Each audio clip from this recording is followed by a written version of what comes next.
C রে বদাসি, তোর ইজ্জত তো খুকি ভালো করেই খাইয়া দিছে। নানি, তুমি যতই চাপাবাজি করো আর চাপা মারো, খুকির কাছে তোমার ব্রেন্ট হইল জিরো। খুকি হয়েছে সলিড কথা বলে, যেটা সত্যি এটা। আর তুমি হয়েছো ইনোসেন্ট কথা বলি পাবলিককে বেকুব বানাইতে। মায়ের জন্য করছি, বাপের জন্য করছি, কাম করছি, চাকরি করছি, ফ্যামিলিটার জন্য করছি, অনেক নাটক তুমি পাবলিককে বলো। কিন্তু খুকি কিন্তু স্মার্টভাবে তোমারে আর তোমার জামাইরে কিন্তু খাইয়া দিছে। আমার বাইরে তো এত বেকার না যে দিনের পর দিন এই বাড়ি ওই বাড়ি করে বেড়াইব, নিজের শ্বশুর বাড়িতে যাওয়ারও সময় পায় না। এবার কালা বুঝেন এই বাসটা হাড়া বাসটা খুকি কার কোনন্দি ঢুকাই দিছে, কইন তো কমেন্ট করি। সি রে বদা সি, মানে খুকির বাইরে হোর বাড়ির যেই তো সময় পায় না, বদার মতো এরকম হোর বাড়ির যে বই থায় না। আর আমাদের বাবু কামলার মহারানী তাইনে তো অনেকদিন ভিডিও দেয় না, কেন দেয় না হেডে কি আপনারা খোঁজখবর পাইছেননি? তাইনে তো কাজের বুয়ার কাছে মাইয়া দনুডারে থুই হালিমুলে চলে গেছে, এটা জানেননি? টুব্বুর করে শুধু বাবু কামলাকে আটকানোর জন্য নানি ছোটো মাইয়া এটা ইক্কা আম্মাকে জন্ম দিছে, নাহলে বাবু কামলার ফ্যামিলির তরফ থেকে যে পরিমাণ নেগলেক্ট ছিল, বিয়ে করানোর জন্য কোনো ইচ্ছা ছিল না, যে বিয়ের মধ্যে পর্যন্ত বাবু কামলার মা পর্যন্ত আসে নাই, শুধুমাত্র বাবু কামলাকে আটকানোর জন্য ইক্কা আম্মাকে জন্ম দিছে। ভুতুরির এই পছন্দ সেই পছন্দ, কত স্বপ্ন কত স্বপ্ন, কত সুন্দর, কত শখ, কত আহ্লাদ, কত কিছু ভুতুরির ছিল, কিন্তু কিছু স্বপ্ন পূরণ হয়নি। এখন ভুতুরি আসলে জীবনটা তেনা তেনা হয়ে গেছে। মাইয়া টাইয়া এদিন বিয়াই অনেক কেজা করছে, কাজের বউয়ের কাছে মাইয়া হালায় ভুতুরি নাকি হালিমুলে চলে গেছে। যাই হোক, কারলে কথাকে বুঝেন। তানু মণ্ডল এবার নিজেই বলছে তার জামাই হয়েছে বেকার, তার জামাই জাস্ট তার দোকানের একটা চাকর। তানু এবার নিজেই পাবলিকের কাছে আইসা এই কথা ধরা দিছে। নানি বলে বাপ্পি ছেলেটা খুবই ভালো, সে অনেক ভালো, সে আমি 9-6 করছি তার সরলতা, তার বোকামির সুযোগ নিয়ে। এই কথাটা কিন্তু নানি একবার মিথ্যা বলে না, এই কথাটা কিন্তু অনেক সত্য, এই কথাটা অনেক সত্য। বাপ্পি যদি মগা না হইতো তাইলে নানির ঘাটে পানি পানি খাইতে যাই ডুব দিয়ে কি ধরা খায়? চালাক ফোলা হইলে এসব নানিদেরকে 2-4 দিন ইউজ করে টিস্যু পেপারের মতো চুড়ি ফেলে দিত, নাহলে বাপ্পি মগা দেই না ধরা খাইছে। হ্যাঁ, বাপ্পির এখন হাড়া গাছের মধ্যে বিষে আটকিছে, মানে হাড়া গাছে বিষে আটকাই দিছে নানি। যাই হোক, যাই হোক, কারে নিয়ে কথা বলবো এতক্ষণে আপনারা বুঝে গেছেন। কন্টেন্ট থাকে কিন্তু কিন্তু বাট হোয়াট হোয়াট কিন্তু কিন্তু ভাট দেন ওকে, কি বলে জানি, আমি দিতে পারি না, আপনারা অনেক দেরি করে দেখেন, আস্তে আস্তে দেরি করে দেখেন, এলে দিই না। কালকে নানির এলো ওই ভিডিওটা, কিন্তু কালকে আমার আপলোড করার কথা ছিল, কিন্তু আপনারা বাট ওয়াট অনেক আস্তে আস্তে দেখেন। আচ্ছা, ঢাকা ভার্সিটি থেকে পড়ি না শিক্ষিত বেগুন যারা কমেন্ট করে তারা হইল মূর্খ। আর মূর্খ ওয়ার্ডটা নানি কীভাবে শিখলো এটা কিন্তু আমার কাছে বড় আশ্চর্য। আমি খুব আশ্চর্য হয়েছি নানি মূর্খ উচ্চারণ করতে পারে। নানির তো এটা হওয়া দরকার ছিল মূর্খ, মূর্খ কইতে পারলাম। আচ্ছা, যাই হোক, এটি যারা কমেন্ট করে সবাইকে মূর্খ মূর্খ বলে দিতে আছে। আরে ঢাকা ইউনিভার্সিটি, যার জীবনটাই মিথ্যা দিয়ে শুরু, যার সব কিছু নাটকীয় মিথ্যা নাটক, মিথ্যা ছাড়া যার কোনো কিছু নাই, সে পাবলিকরে চোখ রাঙা দি। আর এই তানু মণ্ডল নানির আগের সংসারের মাইয়া, হেতিয়ন পাবলিকরে চোখ রাঙানি দি। এখন চর্বি বাড়ি গেছে, চাপড়ির মধ্যে যায় চর্বি বাড়ি গেছে কে। তো কারেলই কথা কই এতক্ষণে বুঝছেন নিশ্চয়ই। আসসালামু আলাইকুম ভাই ও বোনেরা, একটা লাইক করে দিয়েন, সাবস্ক্রাইব করে দিয়েন, ভিডিও শেষ পর্যন্ত চাইয়েন, ক্ষমা সুন্দর দৃষ্টিকে দেখবেন, চলে না লাগে। আচ্ছা, আমি রান্না করে কই ভাইয়া পুরা, আমি তো একটা কন্টেন্ট মেক করতেছি। হ্যাঁ, আমি একটা কথা আপনাদেরকে বলি, মন খুললে বলি, আপনারা আমার প্রিয় ভাই ও বোনেরা, আমি তো কন্টেন্ট মেক করি, আপনারা আমাকে ভালোবাসেন, এটাও আমি মানি, কিন্তু আমি তো সমসাময়িক বিষয় নিয়ে কথা বলি। আমি আজকে এটা ভালো দেখছি, আমি ভালো বলতেছি। কালকে যদি এটা খারাপ দেখে আমি অবশ্যই খারাপ বলবো। আমি তো কারো চাকরি করি না, এবং আমি তো কারো কাছে বন্ডসই দিই নাই। আজকে ভালো বলছি, কালকে খারাপ দেখলে খারাপ বলতে পারবো না। তো কিছু কিছু ভিউয়ার্সরা আছেন যে রাজমিস্ত্রিকে নিয়ে আমি ভিডিও বানাইলে আপনারা রাগন। ঠিক আছে, রাগন একটা জিনিসে, আপনারা এই সিটার বাটফার এগুলার মানে গনায় ধরেন না, পছন্দ করেন না। ঠিক আছে, আমি এটাও মানি। যে মাল্টিপ্লাগের সাইডে আমি কথা বলছি, আমার ফুল ভিডিও দেখবেন, তারপরে কমেন্ট করবেন। কারণ হয়েছে, আমি আমার প্রতিটা ভিডিওর মধ্যে বলছি দুইটাই বাটফার, কিন্তু সমসাময়িক বিষয়ের মধ্যে রাজমিস্ত্রির যে বাটফারিগুলা, একটা মেয়ে বিয়ে হয়েছে, সে এখানে পোষাইতেছে না। যেহেতু আমাদের ধর্মে এখানে একটা মেয়েরা যদি টর্চার করে, সে যাইতে পারে, চলে যাইতে পারে, এবং সে আরেকজন আছে যে টর্চার সহ্য করিও সে থাকতে পারে। মাল্টিপ্লাগরা যে কোন পরিবারের সদস্য আপনারাও দেখেন, আমিও দেখি। বাট কিন্তু হোয়াট ড্যাট এন্ড কথা হয়েছে, এই বাটফার যে এই যে কিছুদিন থেকে যে সমস্ত যা কিছু দেখাইছে, এগুলো কি একটু সুস্থ সমাজ পরিবেশের জন্য ঠিক? আপনারা বলেন। এই যে কয়দিন যা দেখা যাচ্ছে, আমি বলি, কোনো ভিডিওতে বলি নাই মাল্টিপ্লাগ দোয়া তুলসী পাতা এবং মাল্টিপ্লাগ দোয়া তুলসী পাতা। আমি যা এদের মধ্যে যারা নিয়ে কথা বলি, আমি যখন যেই সাইডটা দেখি যে না এই কিছুটা হইলেও আছে, আর এই একের পর এক অপরাধ ইউটিউবে করতেছে, আমি অবশ্যই তার বিরুদ্ধে কথা বলবো। এখন সেই ক্ষেত্রে আপনারা অনেকেই দেখি মানে হয়ে যান, রুষ্ট হয়ে যান। তো আমি কি করব বলেন? যাই হোক, এই কথাটা, এই ভিডিওটা আমার রাজমিস্ত্রির জন্য বানানো না, আমি কালকের কমেন্টগুলো দেখেছি সেজন্য কথা বললাম। পরবর্তী ভিডিওতে বাটফারেডার বাইরের লয়ে আমি একটা ভিডিও ধামাকাদার বানাবো, কিছু ইনফরমেশান আসছে। আর এখন আমি নানিরে নিয়ে শেষ করি কথা। এখন মেজডে করি 1 মাস পর্যন্ত পালন করো না কেন, কিন্তু খুকির কাছে তোমার ব্রেন্ট জিরো। তোমার কোন জায়গা দিয়ে বাসটা দিছে তুমি ঠিক করে আমাদেরকে একটু জানাইও, বাসটা কোন জায়গায় যায় লাগছে। আমার বাইরে কিন্তু বেকার না, আমার বাইরা অলস না যে শুইয়া বৈশা খায় না, এক জায়গা থেকে আরেক জায়গায় বেড়াইয়া দিন কাটায় না। আমার বাইরে কিন্তু কাজকর্ম করে খায়। নিজেদের শ্বশুর বাড়িতেও যাওয়ারও সময় পায় না। তো খুকি একটা লিস্টে দিল যে তার বাইরে কে কী করে। আচ্ছা, এই নানি যে এনে বসে বসে ইচ্ছা মতনের সাফা মারলো, সাফা ধুনলো, খুকির বাইরে আমাদের বাড়িতে এসে থাকতো, এই নি দিছি ওই নি দিছি।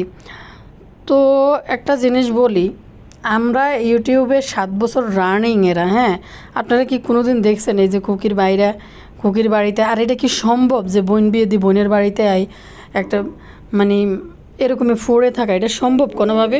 হইল ভালো মানুষ তারাই একমাত্র নিজেদের কর্মব্যস্ততা, কর্মসংস্থান খুঁজে নেয়, কাজ করে পরিশ্রম করে খায়। সেই লেভেলের বাসে বুঝার মতো বুদ্ধি থাকলে জীবনও আর মুখের মধ্যে জিপ মারিয়ে লেব নানি খুকির পিছনে লাগতে যাইল না। বদারে কে ইচ্ছা বাসটা দিছে ভাই, নানিরে বুঝাই দিছে তো তোর জামাই হলে একটা বেকার, এই বাড়ি ওই বাড়ি ঘুরি খায় আর ভিডিও বানাইছে, যাই বুঝাইতেছে খুকিদের বাড়িতে যাই, 2 দিন পরে যাই উঠতো থাকতো ওইখানে। এটাই কিন্তু খুকি বুঝাইতেছে, তার বাইরে তো শ্বশুর বাড়ির যাওয়ার সময় নেই। বদার অর্ধেক জীবন কাটছে শ্বশুর বাড়িতে। নানিরে নানি তুই যে তোর জামাইয়ের কিতে সহজ সরল পরিচয় দিবি পাবলিকের কাছে, কিন্তু তুমি যে সহজ সরল পাবলিকের কাছে নিজের পরিচয় দিতেছো জামাইরে, নানির জামাইয়ের কিন্তু ইজ্জত এক ফোঁটাও রাখে না। এতদিন বাইরের মানুষে কইছে এন কিন্তু খুবই সুন্দর করে দই দিছে, যে আমার ভাইদেরও তো সময় নেই যে শ্বশুর বাড়িতে যাই থাকবে। সত্যি কথা, এতদিন আমরা বলছি যে আমাদের হাজব্যান্ডদেরও তো সময় নেই যে শ্বশুর বাড়িতে যে বসে থাকবো, কারোরই নেই। কারণ প্রত্যেকটা মানুষ, ওই যে বললো না খুকি যে বলছে যে প্রত্যেকটা মানুষের যার আত্মসম্মান আছে, যার সে নিজেকে ব্যস্ত রাখে এবং কাজকর্ম খুঁজে কাজে ব্যস্ত রাখে এবং কাজ করে, মানুষের বাড়িতে গিয়ে বৈশা থাকে না। যার সম্মান আছে সে কাজ করেই খায়, সে অলস না। বদার কথা কইল সে অলস না। তো আসলে সত্যি কথা, এই কথাগুলো আগে আমার চ্যানেলে আমি বলতাম যে কথাগুলা, এখন খুকি ঠিকই বলছে এই কথাগুলা, দেখছেন নি বা ইয়াফুরা এই কথাগুলো বলতাম যে এই যে বাপ্পির বিষয়টা যে রান্না করে জিজ্ঞেস করতাম যে আপনাদের হাজব্যান্ডরা কি এরকম যে শ্বশুর বাড়িতে যায় এভাবে বসে থাকে 2 দিন পর পর 15 দিন 20 দিন 25 দিন মানুষ শ্বশুর বাড়িতে যায় বয়ে থাকে বসে থাকে কিনা। আজকে কিন্তু খুকি একবারে হাড়া গাছে নানির বিছে আটকাইছে আর নানি না হাড়া গাছে বিছে আটকাইছে তেই মাখির কাছে বদা অনেক ভালো ছেলে হিসেবে ভালো, সে 9-রে 6 করছে 6-রে 9 করি ফ্যামিলিরে খাওয়াইছে ফ্যামিলির জন্য করছে। কোন মাইয়া একটারে 10 টাকা না 50 টাকা দিয়ে এটা আবার পাবলিকের কাছে বলতেছে। নানির ননদ বলছে যে আমরা যেদিন থেকে জানছি সেদিন থেকে মৃত্যুবার্ষিকী হোক যে কেউ হোক যে মানুষের সামনে কোনো দান খারাপ করি না, আমরা পিছন দিয়ে করি। হাই হাই হাই পিছন দিয়ে কোন দিক দিয়ে মানে কারে আঙ্গুল দেন নাকি পিছন দিয়ে? মনে হয় যে বিষয়টা এরকম হয়ে গেছে। কোন মাইয়ারে ইয়ানে 50 টাকা দিছে এটাও ভিডিও করে ভিডিওর মধ্যে বলতেছে যে তারে নিয়ে বাইরে নিয়ে খাওয়াইতে শুনেন এই যে মাহিনুর নির্লজ্জের মতো এসব বলে বাদাইম্মা শাহিন বড় মিজানও মোটামুটি মাহিনুরের ফিটাফিটি। তো এই 2জন করিম ব্যাপারে 3জন মানুষ থাকতে নানির কিনলে এত পরিশ্রম এত ত্যাগ তিতিক্ষা এত ডাকা সরে আইতে হয়। মানুষের একটা লোককে আল্লাহ তাআলা যখন একটা নারী কন্যা সন্তান জন্ম দেয় সে একটা জান্নাতের বাগান, একটা বাবা মার জন্য সে একটা জান্নাত কিনলো দুনিয়াতে একটা কন্যা সন্তান আনলে তাকে যদি ভালোভাবে রাইখা পর্দার ভিতরে রাইখা এবং তাকে দিন এলেম শিখাইয়া মানুষের মতো মানুষ বানাইয়া যদি অন্য পাত্রস্থ করে দিতে পারে ভদ্র অবস্থায়, সেখানে একটা বাবা মা সফল। হ্যাঁ এখন যুগ বদলাইলেও তো ধর্মের সাথে এটা তুলনা করা যায় না, কিন্তু যুগ বদলাইছে, মেয়েরা শিক্ষিত হইতেছে। নানির স্কুলে না পাঠাইয়া নানির মার সংসারের হাল ধরার জন্য নানির মা ভালোই বুঝছে একটা মহিলা যেভাবে যত সহজে একটা সংসারের হাল ধরে ফেলতে পারে, তার যদি কুচক্র নির্লজ্জ হয়ে থাকে যেভাবে সে হাল ধরতে পারবে, একটা ছেলে এত সহজে সাকসেসফুল হইতে পারে না। একটা নারী যেভাবে যদি তার মনের ভিতরে এই যে নানি যে এতদিন পাবলিকের কাছে এসে বলে আমি এই করছি সেই করছি, শাহিন বাদেম্মা তো বড়, শাহিন বাদেম্মা সংসারে হাল না ধরি, নানি কেন সংসারে হাল ধরার জন্য ঢাকায় একা একা চলে আসে এবং এই সমস্ত গিরি করে। তো একটা মেয়ে নিজের বিলাই দিয়ে কিন্তু একটা পরিবারের উড়াই ফেলতে পারে, যে এটা সহজ ছিল, যার কারণে নানির মা নানিকে এই পথে আগায় দিছে যে সংসার চালানোর জন্য একটা কম বয়সী মেয়ে যার কোনো ব্যাকগ্রাউন্ড নাই ঢাকা শহরে তাকে পাঠাই দিছে। তো বাপ্পির মতো একটা মগা সত্যি নানি কালকে কথাটা বলছে যে একটা ঠিক বলছে যে বাপ্পি অনেক ছেলেটা অনেক ভালো, এত আমি 9-রে 6 বানাইতে পারছি কেন 9-রে 6 বানাইতে পারছি ফ্যামিলি টানার জন্য। পরিবারে দুইজন সমর্থবান পুরুষ বাদেম্মা শাহিন মিজান তারপরে দিয়ে হয়েছে করিম ব্যাপারে 3জন থাকার পরে মহিলা মানুষ কেন 9-রে 6 নিজের স্বামীর সংসারের জিনিসপত্র নষ্ট করি আগায় দেওয়ার জন্য। নানি তো বিশাল বড় বাফের ব্যবসায়ী বানাইছে, কাঁচামালের ব্যবসা করতো, আমার মা সারা রাইতেই করতো, আমি লগে হেল্প করতাম। একজন তরকারিওয়ালা কিন্তু সেই তরকারি বিক্রি করে একটা পরিবার কিন্তু মেনটেন করতে পারে। আপনারা এখনও দেখেন আমাদের তারা কিন্তু ব্যবসায়ী, তারা কিন্তু তাদেরকে ছোট করে ছোট চোখে দেখার কিছু নাই। কিন্তু আমরা দেখেন এই ঢাকা শহরে যারা সবজি বিক্রিগুলো করে বা যে কোনো জায়গায় কোনো বাজারে হাট বাজারে সবজি নিয়ে বসে কোনো ব্যবসায়ী, সেই কিন্তু এই কাজটা করেই কিন্তু একটা পরিবার মেনটেন করতে পারে। নানির বাবা ভালোই তো কাঁচামালের ব্যবসা করতো, কিন্তু সেইখান থেকে নানির কেন এত স্ট্রাগল করতে হয়?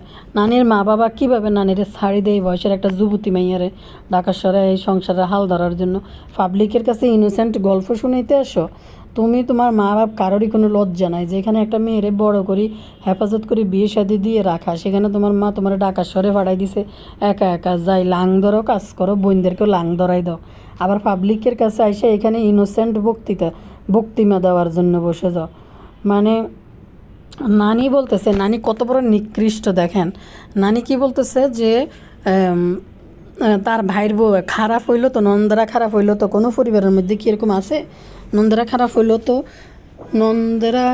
হইলো কোনো এরকম পাবলিকের কাছে আসে নন্দার নামে এরকম কথাবার্তা কোনো ভাইয়ের বউ বলে না। একটা মানুষকে কতটা অতিষ্ঠ করছো তোমরা সবাই মিলি এবং কতটা ডিস্টার্ব করছো, যার কারণে তুমি কত হয়েছে তারা 3 বোনে তার মা সবাই তারা সব কিছু করতে পারবো, তাদের জন্য করলে হালাল, ভাইয়ের বউরা করলে হারাম করতে পারবো না, কারণ তারা ছেলের বউ। আর একটা বিষয় বাদাইম্মা শাহিনের প্রশংসা করে, বাদাইম্মা শাহিনের বোন, হ্যাঁ এটা ঠিক না ভাই বোনকে পাবলিকের কাছে আইসা এরকম নির্লজ্জ কথাবার্তা বলে ছোট করা, কিন্তু নানি এই নোংরামিগুলো কিন্তু তুমি শুরু করছো এবং তুমিও দেখাই দিছো করার জন্য। কারণ প্রথমে খুকিরে ইউটিউবে নামাইয়ে তুমি ইউটিউবের মধ্যে কেমনে ভিডিও বানাইতে হয়, কেমনে নোংরামি করতে হয়, কেমনে পারিবারিক কথাবার্তা ইউটিউবে বইলা ঝগড়া করতে হয়, এগুলো কিন্তু তুমি শিখাইছো। সেই ক্ষেত্রে নানি তোমার তো বাসটা তো খাইতে হইব, তোমার পাপের ফল হয়েছে এইটা, তোমার শাস্তি। কারণ তুমি খুকিরে নষ্ট করছো ইউটিউবে নামাইয়া ঝগড়া করার জন্য, শিখাই দিছো এটা বলো, সেফা সুটকিরে নামাই দিছো করার জন্য। তো সত্যি কথা বলতে এই এই নানি নানি বলতেছে যে ছোট করার জন্য যে আইছে খুকির কথা। আচ্ছা, এই মহিলা ফাতেহার সম্মানের কথা চিন্তা করছিল? ফাতেহা তারে আজকে কুড়িপতি বানাইছে, টাকা পয়সার মুখ দেখাইছে, তার পরিবারে দেখাইছে, তারে দেখাইছে, সে জীবনে যেগুলো স্বপ্ন দেখে নাই এগুলো ফাতেহার কারণে হয়েছে, এই বদার পর। কিন্তু এই ফাতেহার কথাই নানি চিন্তা করছে? চিন্তা করেন, যেখানে খুকি বলে দেওয়াতে নন্দেদের কথা সমস্যা হয়ে যায়, যেখানে এই মহিলা জানে এই মহিলার বা ননদের সাথে একটা লোকের একটা প্রেম গঠিত সম্পর্ক ছিল, সেইখানে নিজের বোনকে কিভাবে বিয়ে দিয়ে দেয়, উৎসাহিত করে বিয়ে করার জন্য। সে পিছন থাইকা কলকাটি নাইরা ফাতেহার সাবেক প্রেমিকের কাছে সাবিনার আগাই দিছে নানি। তো তুমি কতদূর ভালো মানুষ? খুকি তো তোমার ও এখনও আরও কিছু খবর আছে এগুলো বলে নাই, মাত্র সামান্য একটু তোমাদেরকে ঝাটকা মারছে, কারেন্টের শকড, কিন্তু পুরাটি তো বলে নাই। আপনি আপনার ননদের মানে কি এমন উপকার করে ফেলছেন? আপনার ননদে ভাইয়া অমুকরে থামা, আমার মান ইজ্জত সম্মান বের করে দিছে। তোর জামাই যে একটা মগা, এটাই ঠিক আছে। আমাদের জামাইরা হইলে হে দিনে 3 তালাক, যে বাইরে বাসার তাই, যে আমার বোনের সম্মান এভাবে নষ্ট করছো, আমার বোনের সংসারে আগুন ধরাইছস, মানুষের কাছে ছোটো করছস, তোর মতো বেটির লোকে সংসার করবো না। কারণ এই যে সাবিনা সংক্রান্ত যে রিলেটেড বিষয়টা ইউটিউবে আসছে, এই এই মানে ইয়েকে কি বলে, এই যে একটা মুসিবত তাদের উপরে হঠাৎ করে আইসা উঠছে, এটা আনার মানে এই বিপদ। যে ফাতেহার পিছনে, ফাতেহা তো ইউটিউবে ভালো ইমেজ নিয়ে এসে ঢুকছিল, ফাতেহার পিছনে যে এই বিপদটা আইনা ঢাইলা দেওয়া, যে লাগাই দেওয়া, ননদের পুরান ইতিহাস তুলে ধরা, এগুলো তো কেউ শখে বলে নাই। কারণ এগুলো নানি এক ইউটিউবের টাকার লোভে নিজের চ্যানেল প্রতিষ্ঠিত করতে, এবং এই যে বাড়ির মধ্যে যেটি আছে কাঙ্গালি গরিব ফকিন্নি যেটি আছে এটির চ্যানেল উড়ানোর জন্য নানি ওইটাকে সাবিনার বিয়েটাকে ফুজি করছিল।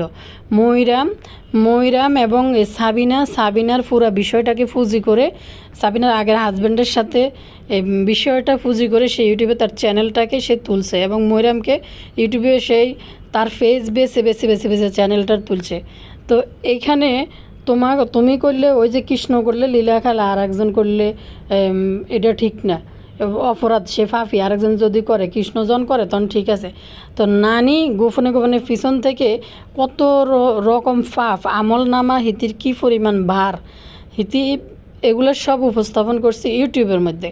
এখন খুকি কইল কেন যে বোনটা যতই খারাপ হোক, এগুলো কি মানুষ বলে নাকি? এই যে চুড়ির কাহিনী, হাইরে মায়েরে কি চুড়ি একটু বানাই দিছে, অন্তকালীন রাতে সেই চুড়ি দেখাও যায় না। এই চুড়ি 1000বার ভাঙছে, 1000বার ঘষছে, কি চুড়ি কেমনে চুড়ি গইতে তানো মনের টোঁয়া লাগলে ভাঙি যায় গই। এই চুড়ি করতে এই পর্যন্ত। তো নানি তো মালয়েশিয়া যাই চুড়ি কিনছে, সেই চুড়ি বেচার টাকা দিই, চুড়ি বেচার গল্প বইলা নানি চুড়ির থেকে 6 ডাবল চুড়ির টাকা উড়াই লাইছে। মারে চুড়ি বানিয়ে দিছে। কেন একটা মেয়ের উপরে কি ফরজ নাকি যে মারে চুড়ি বানিয়ে দিতে হইব? মারে চুড়ি দেওয়ার দায়িত্ব তার স্বামীর। এরপরে ছেলেরা শখ করলে দিতে পারে, মেয়েরা দিতে পারে, দিলে অসুবিধা নাই, কিন্তু না দিলে কঠোর কোনো মানে কঠিন কোনো যে ফাঁপ হয়ে যাইব, মা যে জান্নাতে ঢুকতে পারবো না, এমন কোথাও লেখা নেই। হ্যাঁ, যদি দিতে পারে ভালো, কিন্তু দিয়া যখন পাবলিকের কাছে আইসা কিচ্ছা শোনায় মারে চুরি, এটা বেচছে আবার টাকা ইনকাম করে, তো এগুলো কি? আর আমরা যদি এরকম আমাদের মারে কিছু দিয়ে রাস্তাঘাটে যদি এরকম মানুষের বলি বেড়ায়, মারে দিছি বাইরবোদের সামনে, ভাইদেরকে ছোটো করার জন্য বারবার, তাদের সামর্থ্য নেই, তারা দিতে পারে নাই তাদের মাকে। যদি বাড়িবউর সামনে 24 ঘন্টা খঞ্জনি কানার কাছে বাসা যায়, মারে দিছি চুড়ি দিছি তাদেরকে ছোট করার জন্য। তো আসলে এটা তো কোনো বিষয় না। নানি এখানে আইসে এগুলো এসব গিরিঙ্গি করার জন্য। তো কালকে মানে ভিডিও দেখে আমার হাসি, পাবলিকদের কইতে আছে ভাইরা কেমনে ব্যবহার করছে, আমার ভাইরা আমার ব্যবহার করছে। আপনারা অনেকে বলেন ভাইরা কেমনে ব্যবহার করছে, এটা সি সি, এটা কেমনে কথা বলে। ভাইরা নানির কথা ঠিক আছে, ভাইরা ব্যবহার করছে বলতে নানি এটা বুঝাইতে চাইছে যে নানিকে দিয়ে তারা উঠছে। এই যে খুকির নিয়ে বলতেছিল যে এখন পুকুর কাটছে, মাছ পালছি, মানে এই যে পুকুরটাই আমার, মাছটারে শুধু থাকতে দিছি, কিন্তু এখন সে পুরাটাই দখলে। তো নানি, এই যে তুমি এখন তোমার কারণ প্রাসাদের মধ্যে থাকো, তোমার কারণ প্রাসাদ তোমার স্বামীর, তোমার নিজের ওইখানে অবশ্যই তুমি থাকতেছো, এখানে কি ফাতে আয়দা অধিকার ফলাইতে পারবো? তাহলে তুমি খুকিরে বলো কেন? খুকিরও এটা স্বামীর বিটা, স্বামীর বিয়ে করছে একটা মেয়ে, তার স্বামী ঘর বাড়ি করছে, খুকি নিজের টাকা খরচ করে বিল্ডিং করছে। তো সেই ক্ষেত্রে ওটা তো তারই, তোমার না বাপের বাড়ির ভিতরে কীতে তোমাকে এত চুলচুলানি কেন? বাপের বাড়ি নিয়ে মাথা ব্যথা কেন? মানে সব ব্যাপারে নানি এই ধরনের এগুলো করবে, করে আবার পাবলিকের কাছে এনে কাইনতে হইব, ড্রামা কুইন, ড্রামা করব। তো কালকে থেকে আমরা অনেকেই কমেন্ট করছেন, আপু নানির স্পর্ধা দেখছেন, পাবলিকদের কোনো ইয়ে নাই তো, পাবলিকরা কেন যে দেখতে যায় আমি এটাও বুঝি না। যে কি কমেন্ট করছে সেই কমেন্টের রিপ্লাইয়ে সবাই মূর্খ শুরু করছে। বাইরে ঢাকা ইউনিভার্সিটি থেকে পড়াশোনা করি না আমাদের নানি, কি আর কইতাম আমি। আপনারা কোনো দিন ঢাকা ইউনিভার্সিটির আশেপাশেও কেউ যাইতে পারেন নাই, আমরাই যাইতে পারিনি। নানি ঢাকা ইউনিভার্সিটি থেকে পড়াশোনা করছে। মগা বাপ্পি ঠিকই মগারে ফাঁসাইছে, বাসায় কিন্তু নানি মগার গলায় ঝুলি পড়ছে। নাইলে ওইখানকার দিনের ফোলারা হইলে এরকম বা আবাত্তি কাজ করে না, যে এত বছরের বয়স্ক একটা মহিলাকে বাচ্চার মাকে কেউ বিয়ে করে এরকম আরও তার উপরে মনে হয়েছে কি মানুষ করতে পারে, যদি দেখে যে পারিবারিক ব্যাকগ্রাউন্ড ভালো এবং কোনো ক্ষেত্রে তার একটা অ্যাক্সিডেন্ট ঘটছে এবং মেয়েটা শিক্ষিত এবং মার্জিত, ভদ্র, ধার্মিক মাইন্ডের, তখন মানুষ কী করে না ঠিক আছে এর সাথে থাকলে আমি থাকতে পারবো, আমার লাইফ সেটেল হবে এবং আমার সুন্দর একটা দাম্পত্য জীবন পার করতে পারবো। তখন একটা মানুষ কিন্তু এই ডিসিশনটা নেয়। দেখছেন বজ্রপাত মারতেছে রে ভাইয়া পুরা, বৃষ্টি হয় কি না বললেন আপনাদের এলাকাতে। তো ওদের সাথে ধরেন আমাদের দাম্পত্য জীবন ভালো যাবে, তখন একটা মানুষ একটা ফ্যামিলি ডিসিশন নিতে পারে। তো এক তো হয়েছে নানি হয়েছে মূর্খ, অশিক্ষিত, পড়ালেখা নাই, আর নানির ফ্যামিলির ব্যাকগ্রাউন্ড তো আপনারা জানেন। তারপরে একটা মেয়ে বাপ্পির মতো মগা ছাড়া আর কেউ কি ফাঁসবো? ওই সাঁতার কাটতে যাইয়া ডুব দিয়া ওইখানে মাছ ধরতে গেছিল, সে মাছের কাটার না বদা বাপ্পির গলার মধ্যে আটকে গেছে। নানি কালকে বলতে এসে পাবলিকের কাছে এই ঘটনা। আচ্ছা যাক, আমি আবার গন্ধালির লিয়ে কেন কথা কই। গন্ধালি আজকে কয়দিন কিন্তু বাসাত নাই। গন্ধালি বাবুকে নিয়ে কোথায় ঘুরতে গেছে, আর না ঢাকা আইসে, দাঁত ঠিক করে তো ডাক্তারের কাছে। আচ্ছা ঢাকা আইলে তো এই দুই বাসার ভিতরে উঠবো না, কোথাও উঠবো? আমার মনে হয় দুজনে মিলে কোথাও একান্তের সময় কাটানোর জন্য চলে গেছে।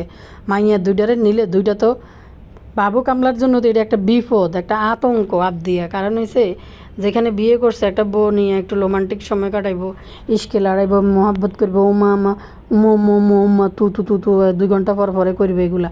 কিন্তু এই যে হ্যাঁ পাপ্পা একটা মাথার উপরে আছে 24 ঘন্টা, বাবু কামলার জন্য তো এটা একটা খঞ্জনি। আর এদের ফোলাফাইন্ডাতে এমনি ফাঁক না দেন না। আমাদের নানি তানু মণ্ডলকে বিয়ে করি, আমাদের নানি মানে তানু মণ্ডলের সামনে বদার সাথে ইশকে লড়াইতে তানু মণ্ডল যে কুরকুরানি বাড়ে গেছে, এগুলো নাজমা বেগম বুঝতে পারছে, তাড়াতাড়ি করে তানু মণ্ডলের সাপড়ির লগে ধরে বিয়ে দিয়ে দিছে। তেমনি পাপ্পারে মাথার উপরে ঘুরে রাখি বাবু কামলার মাথায় কঞ্জনি বাজাইতে বাবু কামলা ক্লান্ত হয়ে গেছে, যার কারণে বাবু কামলাকে আলাদাভাবে সময় দেওয়ার জন্য গন্ধালি নিয়ে বাইরে চলে গেছে ঘোরার জন্য, মনে হয় সম্ভবত কোনো জায়গায়, ঢাকায় অথবা ঢাকার বাইরে কোথাও গেছে। মাইয়ার তুই গেছে কাজের বুয়ার কাছে। গন্ধালি ভিডিও দিতেছে না কাজের বুয়া এটা মাইয়া দন ওটারে লইয়া এমনভাবে ভিডিও দিতেছে মনে হয় যে কাজের বুয়া এটা মাইয়া দন ওটার মা। তো এই হয়েছে কাহিনী। আরে ভাই কেমনে রে বাইরের একটা মানুষের কাছে নিজের সন্তানরে, এদেরকেই দেখি কত বড় ডাকাইত। তানু মণ্ডল ফুল আইডারে দরেও না, সইও না, ঠিক মতো একটু কুলে লই আডেও না। তো সেই ক্ষেত্রে গন্ধালিও দেখছে যে আমিও এনে তো চাকরানি বুয়া সাবানা আছে, এদিকে বাবুর মা তো করে কাজ, চাকরি করে। তো সেই ক্ষেত্রে গন্ধালি এই বুয়া এডারে ডাকি এনি মাই এডারে থুই। কামলা বাবু তো বলা চলে, যদিও কামলা বাবুর একটা বিয়ে হয়ে গেছে, বেশি দিন টিকে না এই সংসারটা, আবার ডিভোর্সও হয়ে গেছে। গন্ধালির নাইলে অনেক দিনের মানে সম্পর্কের মধ্যে ছিল, বিবাহিত জীবনে, এর উপরে মাইয়া আছে। গন্ধালির এক্সপিরিয়েন্সটা একটু বেশি। তো তো তার উপরে মেয়ে বাচ্চা, কিন্তু একটা পুরুষ মানুষ তো চায় একান্ত সময় বেশি কাটানোর জন্য স্ত্রীর সাথে। তো গন্ধালি কী করছে, এতিরে মাইয়া এডি দুনোডারে কাজের বুয়ার কাছে তুই দুইজনের রোমান্টিক হানিমুন করার জন্য চলে গেছে। গন্ধালির জীবনে হানিমুনও তো করতে পারে নাই, যে কয়বার হাঙ্গার শুধু প্রোগ্রামে করছে, লালন নামাতার দেওয়ার শখ এখনও গন্ধালির যায় নাই। গন্ধালির এখনও লালন নামাতার দেওয়ার সময় যায় নাই। আর কাছে মনে হয় গন্ধালি বাবু কামলারে লিয়া হালিমুল করতে পারে নাই। লেহারি বাহারল একটা জামা কিনছে, ওরা ফরিজ চাইছিল কোনো দেশে যায় ঘুরবো, বড় দোলনাথ বইব, পিছন থেকে লেজলা জামা দোল খাইব, এগুলো করতে চাইছিল। এটা পুচুন্দ, কিন্তু একদিকে মাথার উপরে হ্যাঁ পাপ্পা নে পাপ্পা, এরা আবার ইক্কামা চলে গেছে। তো গন্ধালির জীবনে তো ওই শখ আহ্লাদটা পূরণ হয়নি। ওই শখ আহ্লাদ পূরণ করার জন্য গন্ধালি কিন্তু আবার বিয়ে করে ফেলতে পারে, বাবুর সাথে সংসার নষ্ট করতে পারে নতুন নতুন বিল্ডিং নেওয়ার জন্য।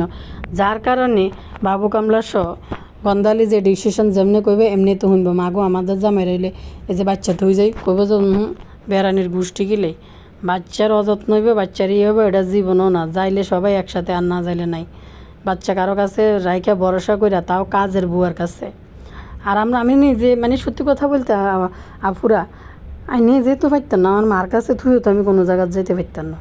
মানে কেমনে থাকবো, মানে মনে হয় যে কী জানি বিশাল একটা শূন্যতা, কিছু নাই, যাই আনন্দ করতে হেনা যাই পরে ওই বুকের ভিতরে হাঁকার নিয়ে আবার ফিরিয়ে আসান লাগবো, মানে টেনশানে। তো এরা পারে। তানু মণ্ডল দেখেন না, তানু মণ্ডলকে যেভাবে প্রশিক্ষণ দিছে নানি, ঠিক ওইভাবে তানু মণ্ডল ওইভাবেই চলে সাপড়ির মার উপরে সব সাফাই দিছে। তানু মণ্ডল তার স্বামীকে এখন ইউটিউবে চ্যানেল দিয়ে প্রতিষ্ঠিত করার চেষ্টা করতেছে। তানু মণ্ডলের যে আরেকটা চ্যানেল আছে, তানজিলা কি জানি, ওই চ্যানেলটা তানু মণ্ডল সাপড়িরে ধরাই দিছে, দোকানপাট সব শেষ, সেটা কিন্তু ছাড়ে দিছে দোকান তানু মণ্ডল। তো এই দোকান থেকে আসলে তেমন কিছু করতে পারতেছে না, মানে মোটামুটি এটা ছাড়ার পথে। আরেকটা বিষয় আমি আপনাদেরকে বলি, এই তানু বলে যে যারা কমেন্ট করে জামাই কি বললোকে থাকবে না কি না, অন্য মহিলার কাছে যাইব। আরে কি অন্য মহিলার কাছে যাইব কেমনে, এটা কেমন কথা? মানে মাকে যে মা বলে ডাকা, এটাও কিন্তু জাম্বু ডাকে না তার মাকে, মা বলে সম্মান করে না। এবং ঈদের দিন যে ছেলে বাপ মা সবাই ফালায় শ্বশুর বাড়িতে 3 দিন বই থাকতে পারে, একটা মাত্র ছেলে, 10টা আরও কয়েকটা ছেলে আছে এমনও না, মিনিটে মিনিটে তিসার জন্য ড্রাইভিং করে পদ্মাচরে চলে আসে। আর মায়ের প্রতি বিন্দু মাত্র এই ছেলে যত্নশীল না, মায়ের প্রতি ভালোবাসার টোটালি নেই। তো তানু মণ্ডল আজকে এটাই বুঝেছে যে তার জামাই হলো বেকার, শূন্য পকেটে তার হাত ধরছে, তার অনেক ইনকাম, তার জামাই বেকার, তার কিছু নাই। তো এটা তার জন্য ভালো, এইটাই ভালো। এটাই নাজমা বেগম চাইছে যে এদেরকে বিয়ে করে কোনো মানুষ টিকবে না, যার জন্য সাপড়ির কাছে বিয়ে দিলে টাকার লোভে হইলো এসব সাপড়িরা এসব মেয়েদেরকে নিয়ে সংসার করবে। তো এটাই কিন্তু বুঝাইতে চাইছে তানু, কিন্তু ঠিকই এটা বুঝাইতেছে। আজকে কিন্তু বেকার, আর 2 দিন পরে পরে আমার জামাই আমাকে ডায়মন্ড দিয়েছে, স্বর্ণ দিয়েছে, এগুলো কেমনে বলস? এগুলো বুঝান বলতে যাবি তো আবার বলিস যে আমার জামাই আমার ডায়মন্ড দিছে, এই দিছে, সেই দিছে। তো নির্লজ্জের মতো এসব কিন্তু বলতে আসবি না, এসব কোনো দিনও বলতে আসবি না, কারণ এখন নিজ মুখেই বলছিস তোর জামাই বেকার। আমি একটা কমেন্ট পড়ি, আমার একটা আপু লিখছে, হাঙ্গালি মাকি পুরা ব্লগে বলতো তার বাড়ি বিক্রমপুর, মনে হয় বিক্রমপুরে কাজ করতো, আগে বলতো তানের আব্বু, এখন দর্শকদের জাড়ো খেয়ে বলে বাপ্পি। আসলে বাইদিনী পরিবারের আসল ঠিকানা ছিল না, এর দাদি ভিক্ষা করে খেত। আর মাখি তোরা যে খাবার পদ্মাচরে খাস তা আমরা ফকির কেউ দেই না, যা খাওয়া শিখছিস শাশুড়ির কাছে এসে। পুরা পাকশি রূপপুরে বদাকে যারা চেনে নাম শুনলেই থুতু দেয়। শুধু ইতি ফাফিয়া ফকিন্নিগুলো 2টা ভাতের জন্য মাকির পায়ে পড়ে থাকে। আর নতুন গোবর টোকানি তানু মণ্ডল রাজহাঁস দেখে ভয় পায়, নানির বাড়িতে থাকতি যে ঘরে থাকতো তার পাশে মুরগির ঘর ঘুমাইতো। কুকুর বিড়ালের সাথে ফকিন্নি তোর বাড়ির দিকে তাকা, তোর মা কোন বস্তিতে বিয়ে দিছে? আর মাক্কির কথার জবাব দে, এত হাঙ্গা করার জন্য আল্লাহকে দোষ বানাচ্ছে, তাহলে তো মানুষ মেরে জজ সাহেবের সামনে বলিস আমার দোষ নাই, আল্লাহ আমাকে দিয়ে করিয়েছে। কমেন্ট করার জন্য ধন্যবাদ। আর একটু কথা বলি, সাবিনা আর মরিয়মের বিষয়। সাবিনা বাগি গলা খুশখুশ করতেছে রে ভাইয়া পুরা। বাইরে কিন্তু বাতাস হইতেছে, সরি, বৃষ্টি পড়তেছে। তো মরিয়মকে সে যে কত পরিমাণ অবহেলা করে, স্কুলে যাওয়ার সময় টিফিন দেয় নাই। তো একটা কথা বলি, আমাদের বাচ্চারাও সকালে ভোরে কিছু খাইতে চায় না। আমি সারা রাত শুধু টেনশন করি যে সকালে কি টিফিন দিব। টিফিনটা হচ্ছে হ্যাভি একটা নাস্তা ঘর থেকে বানাই দিতে হবে, যেমন হেলদি, পেটও ভরে এবং ভালো লাগে খাইতে, মুখরোচক হয়। চিন্তা করে যে কি দিব। আমি, আমার বাচ্চা বিরিয়ানি পছন্দ করে, আমি একটু হালকা কম মশলা টশলা দিয়ে রাতের একদিন রান্না করে যেন 2 দিন দিয়ে দিতে পারি বক্সে। এটা দিলে সহজে খায় আর কি। বাংলাদেশের তো নুডলসের অভাব নাই, তুই 1 প্যাকেট নুডলসে রান্না করে দিতে মেরে। আবার ওই স্কুলে ক্যান্টিনে, ইস, আমি গেছি সারছি ঠান্ডার উপরে, এর ভিতরে গলা খুসখুস খুসখুস করতেছে। সরি, আমি মনে আর বেশিক্ষণ কথা বলতে পারবো না।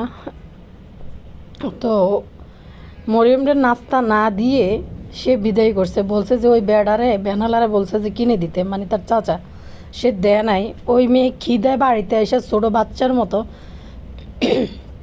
বিরক্ত হইয়া রাগ হইয়া কান্না শুরু করছে। সাবিনা আবার নাটক করতে আসে। আচ্ছা, তোর কি লজ্জা শরম কোনো কিছু নাই? তুই তো কাল না কিনি, মা নামের কলঙ্কিনী। মেয়েটারে স্কুলে নিয়ে ভর্তি করে যেখানে তুই রুল রেগুলেশন কিছু মানতে পারিস না। স্কুলের ক্যান্টিন থেকে নাস্তার ব্যবস্থা করে দিতি, ক্যান্টিন থেকে নাস্তা খাইতো, তাইলেই তো চলতো। এখানে তো দুর্নীতি, অনিয়ম কিছু নেই। অন্তত বাচ্চাদের খাবারের ক্ষেত্রে কোনোভাবেই অনিয়ম তারা করবে না এবং হেলদি নাস্তা দেওয়ার চেষ্টা করবে, ভালো নাস্তা দেওয়ার চেষ্টা করবে এবং খাবারে আজে বাজে বাসিটা সে কোনো কিছুই করবে না। তো সেইখানে তুই নাস্তা খাওয়ার জন্য যদি একটা টাকা পে করে দেস, তাহলে তো এই টাকা দিয়ে সে খাইতে পারে। বাচ্চা এতক্ষণ না খাইয়া খালি পেটে খিদা লাগিয়ে, মানে মরিয়মরে দেখলাম বাড়িতে আইসা যে কি পরিমাণ কান্না দিছে, বিরক্ত হয়ে গেছে। বেনালায় কিছু কিনে দেয় নাই। সাবিনা বলতেছে তোর ব্যাগে টাকা আছে, টাকা দিয়ে রাখছি, ধরতে বলছি খাইতে। তুই কেমন ডাইনি এ মেয়েরে, তার শরীরেরও তো একটা চাহিদা আছে খাওয়ার। মেয়েরে ফাটাই দিছে যে নাস্তা না দিয়ে। আমি দেখলাম, টাকা দিব না। আরে মা রে, মা নামের কলঙ্কিনী রে, আমরা তো মরি যেতাম দম বন্ধ হই যে বাচ্চারে টিফিন দিই নেই, এতক্ষণও বাসা আসে নাই, কি খাইছে না না খাইছে। সাবিনারে বাপের বাড়ির দিকে ফাড়াই দিয়ে আরে যেন কার লগে মনে বাসায় আনি ইস্কি ফিসকি সম্ভবত লড়ায়, নাহলে 2 দিন পর পরে সাবিনারে ঠেললে বাপের বাড়িতে ফাড়ায়। সাবিনার লগে থাকতে তো স্বাচ্ছন্দ্য বোধ করে না, এই কারণে মনে দূরে রাখতে চায়। আর একটা বিষয় হয়েছে দেখেন, আরে ডাইনি, একটা পশু প্রাণী যে একটা পশু পাখি যে প্রাণী, ওই প্রাণীও কিন্তু, একটা সাপও কিন্তু তাকে যখন কেউ মারার জন্য প্রাণ নিয়ে সে দৌড়ায়, তখনও কিন্তু সে ঘুরে তার বাচ্চাকে যেন কেউ না ধরে সেই দিকে সে উল্টা সবল মারতে আসে বাচ্চার জন্য। একটা হিংস্র যে প্রাণী, বাঘ ভাল্লুক সিংহ, যারা মাংস খায়, তারাও কিন্তু তাদের বাচ্চার গায়ে সামান্য একটু ছোঁয়া লাগবে, কাউকে দেখলে বাচ্চার সমস্যা যেন না হয়, মানুষকে মারার জন্য তারা আসে। তুই কেমন মারে যে একটা বাচ্চা স্কুলে যায়, তুই টিফিন না দিয়ে বাচ্চার স্কুলে পাঠিয়ে দিস, কত বড় ডাইনি তুই। আবার পাবলিকের সামনে এসে এখানে হুলুলুলু করস তুই। তারপরে দেখলাম ক্যামেরা দিছে, কতটি শাক দিনে ভর্তা দিয়ে ভাত দিয়ে বসা দিছে, শুধু ভাত খাও ঠেললে, শুধু ঠুসি ভাত আর খেসুরি খাও, খেসুরি। আর এদের বাচ্চারা খায়ও ভাত বল ভরে, তো বল দিয়ে ভাত করে দিয়েছে। সাবিনারে দেখি, বুতুড়িতে দেখি আবদিয়ারে যতটুকু ভাত দেয় অতটুকু ভাত আমি নিজেও খাই না, যতগুলো ভাত আবদিয়ার প্লেটে দেয় আর যতটুকু শেষ করায় ঠুসে আরও ভাত খাওয়ায়। মরিয়মকে তো ভাত খাওয়ানো ঠিক মতো এত উচিত না সকালবেলার নাস্তায়। তো যেহেতু সাবিনা বাগি এরকম মরিয়ম হেলদি, তো সেই ক্ষেত্রে বাচ্চাটা সারাদিন খাইয়া, মানে না খাইয়া টিফিন না খাই বাসায় ফিরে আসে, তুই এই ভর্তা দিয়ে নিয়ে না শাক দিয়ে নিয়ে ভাত খাইতে বসাই দিস। তো কী আর বলবো, তানু মণ্ডল আবার হিন্দি ভাত ধরাই ফেলছি শুরু করেছে। আরে তোরা মা খালারা জীবনে খিচুড়ি রান্না করবি, হেলদি খাবার বানাই তোদের বাচ্চাদেরকে খাওয়াইবি, ভুতুরি বাচ্চা ফেরততে পড়ছে আর মনে হয় ভুতুরি তার বাচ্চারা বাদ ধরাইছে। খেচুড়ি বা কোনো খাবার যে একটু রাইন্দা পুষ্টিকর খাবার বাচ্চার জন্য আলাদা তৈরি করবে জীবনও করে নাই, ভুতুরিরে দেখছি। তানু মণ্ডলের ফুলারা হলে বাদ ধরাই লইছে। মণ্ডলের ফুলার এখন বয়স যে আস্তে আস্তে ধরে ভাতের দিকে নিয়ে যাওয়া। তানু মণ্ডল তো সমস্যা নাই যে ভাত টাত নিয়ে, আমরা তো আসলে মানে বাচ্চাদেরকে অতিরিক্ত টেক কেয়ার যত্ন করি, তো বাচ্চা কী খাবে বাইরে গেলে কী করবে, এই জন্য মনে হয় আমাদের সমস্যা হয় বেশি, এদের কোনো সমস্যা হয় না। এরা মা হিসাবে বাচ্চা স্কুলে টিফিন ছাড়া পাঠিয়ে দিতে পারে, তো এদের মানসিকতাটা আসলে কী। তো যাই হোক, আজকের মতো আমি ভিডিও শেষ করব, পরবর্তীতে আপনাদের সাথে কথা বলবো আবার। সবাই ভালো থাকবেন, আল্লাহ হাফেজ।